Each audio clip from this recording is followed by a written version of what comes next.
Let's go. Let's go. Welcome to another edition of Chalk Talk with me, your host, Josh Brown. I have Coach Craig Vernon Hunter of Jefferson High School sitting at 5-2. And welcome back, Coach. It's good to have you here at Home Team Sports. Why are you giving my full government name? Hey, Coach, it be like that sometimes, man. How you doing? I'm all right. How you doing? I'm doing great, Coach. Like I said, you guys are 5-2 sitting. Last time I talked to you, you were right on the playoff cusp, on a 16-17 looking in. But now you guys are in good position. So, how important, how big is this week's game going in against Martinsburg? It's a huge game. If we can get a win against Martinsburg, we'll get the bonus points that Martinsburg has. They could surge us up into the playoff rankings. Also, it's a big EPAC game. So, all the way around, it's a big game. So I spoke to Coach Sherman, and I was talking about, the Martinsburg-Jefferson rival. It really hasn't been a rival lately, but he spoke that it's still a rivalry, that it's still Martinsburg and Jefferson. And you guys were the last team to beat them back in 2007. So what is it like going up to play Martinsburg every year? Is it still in the Jefferson High hallways, that Martinsburg and Jefferson rivalry? Is it still there for the kids today? Yes, I think the rivalry is still there for the kids today, mainly because a lot of these kids have played against each other coming up through the Major League system. So that rivalry is still there because they know each other. They want to beat each other. So the rivalry is still there, although, some of these kids more along the lines than when you played at Jefferson, there was no other high school in Jefferson County. So now there is another rivalry blooming that bloomed up with Washington, but there's still a little bit of rivalry there between Martinsburg and Jefferson, yes. And he brought that up about how the kids they played against each other, so it's still there. My question to you is, it's been since 2007 since you guys beat Martinsburg. So going into this game, what are you going to have to do to snap this streak of, consecutive losing games against Martinsburg? Because you guys are right there neck and neck, schedule-wise, record-wise, and, what is it that you can do to get over the hump? We're going to have to play extremely well. We're going to tackle well in this game. Pursue the football, make sure we get there. And then actually, Martinsburg's staple has always been their front six or front seven on defense. So we're going to have to make sure we can block them and keep short up and keep our quarterback standing tall in the pocket. Those are going to be the key things that we want to do to come out successful on Friday night. Going into the game, is there anything that you think that Martinsburg presents offensively that you have to focus on going into this week?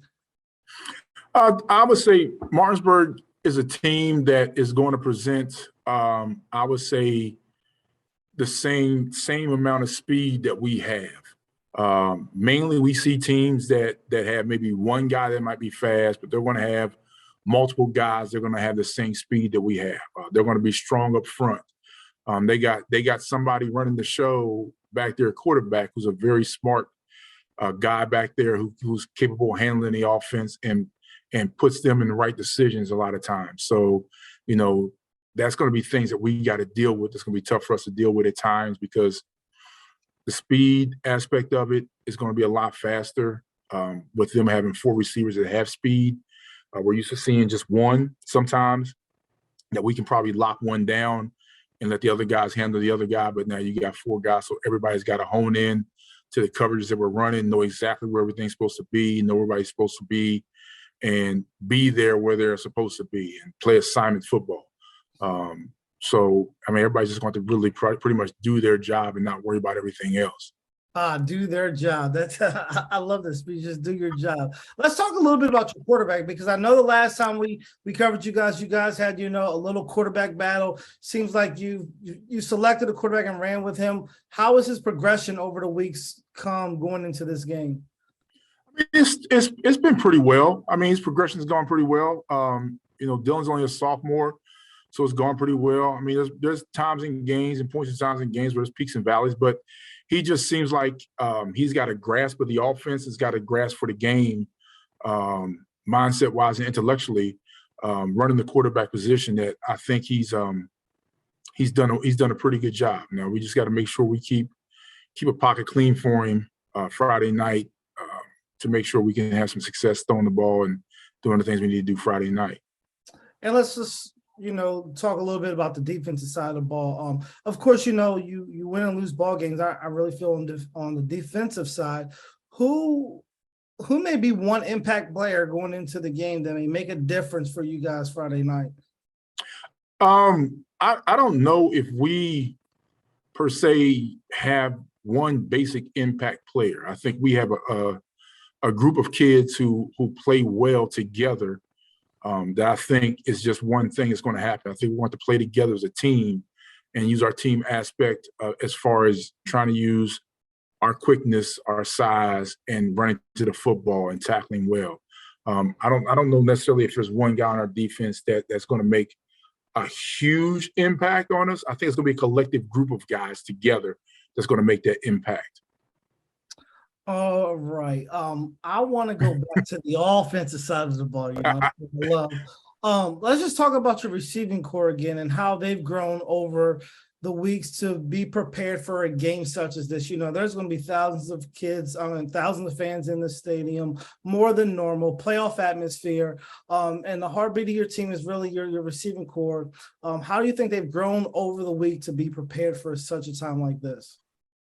I mean, they've seen everything before, so everything's gonna be thrown at them. They've seen before. These guys are veteran guys, or experienced guys, so they've been against Martinsburg before also. So they've seen the man-to-man press coverage that they may see on Friday night. They've seen that before. They've worked on making sure they got releases straight, ready to go, the right passing concepts to be able to possibly, if we need to get the ball quick, or just being able to do the things we need to do to let them guys be successful and help us try to pull off a victory on Friday night. It's going to be us trying to get the ball in the hands of our athletes and letting them do work instead of us trying to do, as coaches, trying to do too much. So just get the ball in the hands of your athletes, your playmakers, and let them do work. Well, Coach, we appreciate it here at Home Team Sports. We love broadcasting, and we wish you guys the best of luck going into the game. What we always say, we love to see our kids succeed both on and off the field.